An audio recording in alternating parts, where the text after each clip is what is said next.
Hello friends. जैसा पिछले video lecture में हमने डायरेक्ट से इनडायरेक्ट नेशनल में कुछ स्पेशल रूल्स के बारे में पढ़ना शुरू किया था, जिसमें से मैंने एक और दो नियमों को बता दिया था। तो आज उसी स्पेशल रूल को मैं आगे बढ़ाता हूँ। इन दो नियमों के बाद जो हमारे पास तीसरा नियम होगा वो यहाँ पर दिया हुआ है। इस नियम के अनुसार क्या कहा जा रहा है, यदि रिपोर्टेड स्पीच में वेल, वेरी वेल या यू सी जैसे शब्द का प्रयोग हुआ हो, लेकिन बात यहीं पर खत्म नहीं हुई है। बात आगे क्या कह रहा है कि इन शब्दों का प्रयोग हुआ हो लेकिन साथ ही साथ इनके पश्चात क्या लग जाए, कॉमा लग जाए। क्योंकि हमको पता है कि जो यू सी लिखा हुआ है, यू सब्जेक्ट और सी वर्ब का काम करता है, लेकिन यदि वाक्य में ये शब्द आ जाए और उनके बाद क्या लग जाए, कॉमा लग जाए, तो जब हम ऐसे वाक्यों को इनडायरेक्ट नरेशन बनाएंगे तो हमें क्या करना होगा, हम इन शब्दों का प्रयोग नहीं करेंगे बल्कि इनको क्या कर देंगे, रिमूव कर देंगे। ऐसा क्यों किया जाता है? क्योंकि ये जो शब्द वाक्य में आते हैं कॉमा के साथ, उस परिस्थिति में इनका कोई शब्द नहीं होता है, अर्थात ये क्या होते हैं, ये निरर्थक शब्द होते हैं, शब्द अर्थहीन होते हैं। जैसे कि हमारे पास यहाँ पर एक एग्जाम्पल दिया हुआ है, Govind said well good do I फैल डू योर वर्क। देखिए कंडीशन क्या है कि इनका प्रारंभ वाक्य के प्रारंभ होना चाहिए। जैसे कि यहाँ पर विल का प्रयोग वाक्य के प्रारंभ में है और इसके तुरंत बाद कॉमा भी आया है। तो अब जब इसको इनडायरेक्ट बनाएंगे, इफ डायरेक्ट नरेशन को, तो यहाँ पे जो विल आया हुआ है इसको क्या करेंगे, पहला काम होगा इसको रिमूव करने का। तो इसको चेंज करते हैं हम लोग, यहाँ पर गोविंद लिख दिए। अब जैसे गोविंद लिखे, हमको एक और चीज यहाँ पर दिख रहा होगा, गुड्डू एक नाउन आया हुआ है और इस नाउन के बाद कॉमा लगा हुआ है। और पिछले वीडियो में ही मैंने बताया था कि जब कोई नाउन वोकेटिव केस का वाक्य में आ जाए और वाक्य के प्रारंभ में होगा तो उसके तुरंत बाद कॉमा लगेगा। जैसे यहाँ पर वाक्य के प्रारंभ में मतलब सब्जेक्ट के पहले आया हुआ है और इसके बाद कॉमा लग गया है, तो वो वोकेटिव केस का नाउन होता है। और उस वोकेटिव केस के नाउन को इनडायरेक्ट नरेशन बनाते समय रिपोर्टिंग वर्ब का ऑब्जेक्ट बना देते हैं। अभी यहाँ पर ऑब्जेक्ट नहीं था लेकिन ये वोकेटिव केस का नाउन हो गया है, तो इसको ऑब्जेक्ट बनाएंगे। तो दैट इज वाई फिट को किस में चेंज कर देंगे, टोल्ड में। तो ये क्या हो जाएगा, टोल्ड। गोविंद टोल्ड, अब ये क्या बन जाएगा, ऑब्जेक्ट, तो ये क्या हो जाएगा, गुड्डू। गोविंद टोल्ड गुड्डू, कॉमा और डबल इन्वर्टेड कॉमा को हटाकर किससे कनेक्ट करते हैं, दैट से। तो यहाँ पर क्या आ जाएगा, दैट। अब हमको आई एक प्रोनाउन मिला जो कि क्या है, जो कि फर्स्ट पर्सन नॉमिनेटिव केस। और मैं बार बार बता चुका हूं, जब भी फर्स्ट पर्सन का प्रोनाउन आता है तो उसको स्पीकर के अनुसार चेंज करते हैं। तो स्पीकर यहाँ पर क्या है, गोविंद है। तो ये गोविंद हमारा स्पीकर है, लेकिन आई का केस नॉमिनेटिव है, दैट इज वाई यहाँ पर हमको नॉमिनेटिव केस का ही प्रोनाउन लिखना है। और हमको पता है कि गोविंद तो प्रोनाउन नहीं है, तो हम लोग अब जितने भी मैंने प्रोनाउंस को बताया हुआ है हम लोग प्रोनाउन में उस प्रोनाउन को चूज करेंगे जो गोविंद के लिए प्रयोग होता हो। अर्थात गोविंद को देखेंगे, गोविंद प्रयोग होता है लड़कों के लिए, अर्थात ये मैस्कुलिन जेंडर हो गया। और सभी नाउन को थर्ड पर्सन कंसीडर करते हैं। तो थर्ड पर्सन में हमारे पास 4 प्रोनाउन होते हैं, जिसमें ही ऐसा प्रोनाउन होता है जिसका प्रयोग मैस्कुलिन जेंडर के लिए होता है, सिंगुलर होता है। गोविंद सिंगुलर है तो हमको नॉमिनेटिव केस चाहिए, तो हमको यहाँ पर नॉमिनेटिव केस में क्या मिल जाएगा, ही मिल जाएगा। ही सिंगुलर भी होता है, नॉमिनेटिव केस भी होता है और साथ ही साथ ये मैस्कुलिन जेंडर के लिए भी प्रयोग होता है। तो यहाँ पर ही हो गया।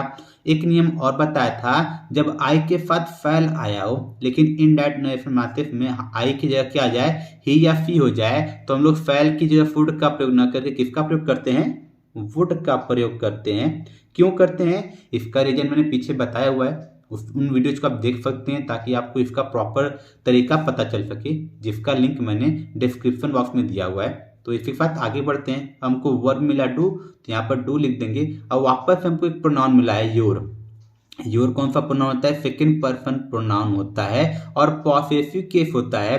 तो यहाँ पर हमको पॉसेसिव केस का प्रोनाउन चाहिए। अब सेकंड पर्सन किसके अनुसार, ऑब्जेक्ट के अनुसार। खैर डायरेक्ट नरेशन में ऑब्जेक्ट नहीं दिख रहा है, लेकिन हमको पता है हमने ऑब्जेक्ट बनाया किसको है, गुड्डू को बनाया है। तो वापस से गुड्डू एक नाउन मिला है। अभी मैंने जस्ट बताया नाउन क्या होता है, थर्ड पर्सन में होता है। तो गुड्डू के, और गुड्डू भी मैस्कुलिन जेंडर ही है, तो हम लोग थर्ड पर्सन में ही के अनुसार पॉसेसिव केस लिखेंगे। तो यहाँ पर क्या हो जाएगा, पॉसेसिव केस ही का ही हो जाएगा। लेकिन अब यहाँ पर एक कंफ्यूजन पैदा हो रहा है। कि ही और हिज ऐसे लग रहे हैं कि दोनों एक ही इंसान के लिए आए हैं, लेकिन हमको यहाँ पता है कि ही आया है गोविंद के अनुसार, हिज आया है गुड्डू के अनुसार। तो इसका नियम भी मैंने बताया था। तो ऐसे कंफ्यूजन बचने के लिए हम लोग क्या करते हैं, इनको इनके बगल में इनसे संबंधित संज्ञा को लिख देते हैं। यहाँ पर तो खैर जगह नहीं, मैं ऊपर लिख देता हूँ, आप लोग इसे सही कीजिएगा। तो यहाँ पर क्या आ जाएगा, इसके बगल में गोविंद लिख देंगे ब्रैकेट में, और इसके बगल में क्या लिख देंगे, गुड्डू। तो ये ब्रैकेट में क्या आ जाएगा, गुड्डू हो जाएगा। ऐसा लिखने पे क्या होगा, ये फायदा होगा कि हमको पता होगा कि हमने प्रोनाउन को किसके अकॉर्डिंग लाया है। तो अब बचा हुआ शब्द क्या है, वर्क। तो यहाँ पर क्या लिख लेंगे, वर्क लिख लेंगे। तो इसी बात ये इस दिए गए डायरेक्ट नेरेशन का इनडायरेक्ट नेरेशन ने बना लिया। जहाँ पर मैंने आज के नियम को तो बताया ही कि वेल, वेरी वेल या यूसी शब्द आए हैं तो इन शब्दों को हटा देंगे क्योंकि निरर्थक होते हैं, और पीछे कुछ नियमों को भी यहाँ पर मैंने वापस से रिकॉल कर दिया है। उसी के साथ हम लोग क्या करते हैं, अगले नियम की तरफ बढ़ते हैं। अगला नियम जो हमारा क्या है, इसी से रिलेटेड है। वो नियम क्या है, उसको यहाँ पर लिख लेता हूँ, जो कि ऐसा है, कभी कभी रिपोर्टेड स्पीच में दो कॉमास के बीच में कोई शब्द समूह क्या आ जाए, कोई शब्द समूह या क्लॉज आ जाए। हमको इस बात का ध्यान देना है, जो चौथा नियम कर रहा है, चौथे नियम के अनुसार कि जब रिपोर्टेड स्पीच मतलब जो डबल इन्वर्टेड कॉमा है, उस डबल इन्वर्टेड कॉमा में दो कॉमा का प्रयोग हुआ हो, किसका, दो कॉमा का प्रयोग हुआ है, और उन दो कॉमास के बीच में क्या आ जाए, कोई शब्द समूह आ जाए, मतलब फ्रेज आ जाए या फिर कोई क्लॉज आ जाए। तो जब हम, अब वो क्लॉज क्या होता है, जैसे यहाँ पर मैंने कुछ लिखा हुआ है, जैसे कि I know, I C, I suppose, they say, you know, to tell you frankly, to tell you the truth, etcetera. तो इनमें से कुछ आ जाता है रिपोर्टेड स्पीच में दो कॉमा के अंदर। तो ऐसे वाक्यों को, ऐसे डायरेक्ट नरेशन को जब हम लोग इनडायरेक्ट नरेशन में चेंज करेंगे तो हमको इनको क्या करना होता है, छोड़ देना होता है, अर्थात इनका प्रयोग हम लोग इनडायरेक्ट नरेशन में नहीं करेंगे। जैसे कि यहाँ मैंने एक एग्जाम्पल लिया हुआ है, Ramesh said comma double inverted comma studies. अब यहाँ देखेंगे यहाँ भी कॉमा है और यहाँ भी कॉमा है, तो दो कॉमा आ गए हैं, और इन दो कॉमा बीच में किसका प्रयोग किया गया है, यू नो का प्रयोग किया गया है। उसके बाद हमने इस सेंटेंस को आगे कंटिन्यू किया, studies you know are useful for life. तो इस सेंटेंस को जब हम लोग इनडायरेक्ट नरेशन में चेंज करेंगे तो हमको कुछ नहीं करना है। यहाँ पे जो डबल इन्वर्टेड, सॉरी, ये जो दोनों कॉमा के बीच में यू नो आया हुआ है, इसको क्या करेंगे, रिमूव कर देंगे। तो हमारा जो इनडायरेक्ट नरेशन बनेगा वो कुछ इस प्रकार से बनेगा कि रमेश, अब यहाँ पर देखेंगे यहाँ पर ऑब्जेक्ट नहीं है, न अंदर कोई ओकेटी केस का नाउन है, तो फिर में कोई चेंज नहीं करेंगे। तो ये क्या है, रमेश फिड। अब कॉमा डबल इन्वर्टेड कॉमा हटा के किससे कनेक्ट करेंगे, दैट से कनेक्ट करेंगे, क्योंकि ये असर्टिव सेंटेंस है। तो दैट हो गया। उसके बाद स्टडीज। अब ये क्या है, पास्ट टेंस में, अर्थात जो हमारा रिपोर्टिंग वर्ब फिड है ये पास्ट टेंस में है, तो चेंज ऑफ टेंस भी अप्लाई करेंगे। तो इज एम आर, यहाँ पर आर आया हुआ है, तो आर का चेंज ऑफ टेंस क्या होता है, या तो वाज या तो वर। तो यहाँ पर क्या है, पढ़ाई, मतलब पढ़ाई, मतलब इसके बाद क्या लाएंगे, वाज। एक मिनट, यहाँ पर हम लोग इसमें कोई चेंज नहीं करेंगे, इसमें कोई परिवर्तन नहीं करेंगे। क्यों नहीं करेंगे, क्योंकि ये जो है एक तरह से हमारा एक कहावत हो गया है। ये जब कहावत आता है, मैंने पीछे बताया हुआ, जब प्रोवर्ब आते हैं कहावत, तो सही बात नहीं, studies are useful for life, पढ़ाई जिंदगी के क्या होता है, लाभकारी होता है। तो इस केस में इफ डायरेक्ट नरेशन का टेंस चेंज नहीं करेंगे, भले से ये क्या है हमारा, भले से हमारा रिपोर्टिंग वर्ब पास्ट टेंस में, इसके बाद भी हम लोग इसका टेंस चेंज नहीं करेंगे, क्योंकि यहाँ पर क्या मिल गया हमको, एक प्रोवर्ब मिल गया है। तो ये क्या हो जाएगा, studies are useful for life. तो इस तरह से हमारा ये सेंटेंस बन गया है इनडायरेक्ट नरेशन में। तो इसी के साथ अगले रूल की तरफ चलते हैं, जो कि इस प्रकार है, यदि रिपोर्टेड स्पीच में आई या वी के साथ क्या आ जाए, आई या वी के साथ किसका प्रयोग हो जाए, होप आ जाए, फील आ जाए, नो आ जाए, अथवा डाउट। अर्थात ये सेंटेंस कुछ ऐसा सकता है, आई होप या वी होप, आई फील या वी फील, ऐसे सेंटेंस का, ऐसे शब्दों का प्रयोग हुआ हो कहाँ पर, रिपोर्टेड स्पीच में, भी बिल्कुल प्रारंभ में। मतलब जब रिपोर्टेड स्पीच जैसे ही स्टार्ट करें वैसे ही स्टार्टिंग में इनका यूज हो जाए और उनके बाद कॉमा लग जाए। तो जब हम लोग ऐसे वाक्यों को, ऐसे डायरेक्ट नरेशन को इनडायरेक्ट नरेशन में चेंज करेंगे, जो हमारा रिपोर्टिंग वर्ब होगा, अब वो रिपोर्टिंग वर्ब या तो से होगा या तो फेड होगा, क्योंकि फेड का सेकेंड थर्ड फॉर्म में सेम होता है।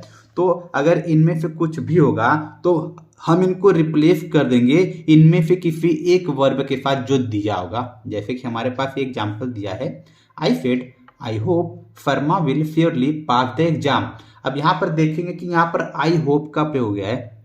ऐसा क्यों होता है? क्योंकि यहाँ पर जो स्पीकर होता है, स्पीकर के लिए ही वो शब्द आया होता है। तो दैट इज वाई हम लोग यहाँ से रिपोर्टेड स्पीच के अंदर इस पूरे इस शब्दों को हटा देते हैं, क्योंकि आई के लिए आए तो आई को हटा देते हैं, और जो रिपोर्टिंग वर्ब होगा उस रिपोर्टिंग वर्ब को इस दिए गए वर्ब से चेंज कर देंगे। तो यहाँ पर होप आया हुआ है, लेकिन होप तो वर्ब की फर्स्ट फॉर्म है, हमको होप को रिप्लेस करना है फेड से। फेड क्या है? वर्ब की सेकेंड फॉर्म में। दैट इज वाई हम लोग होप का सेकेंड फॉर्म लिख देंगे। तो इस सेंटेंस को जब इनडायरेक्ट नेशन बनाएंगे तो ये क्या बन जाएगा? आई।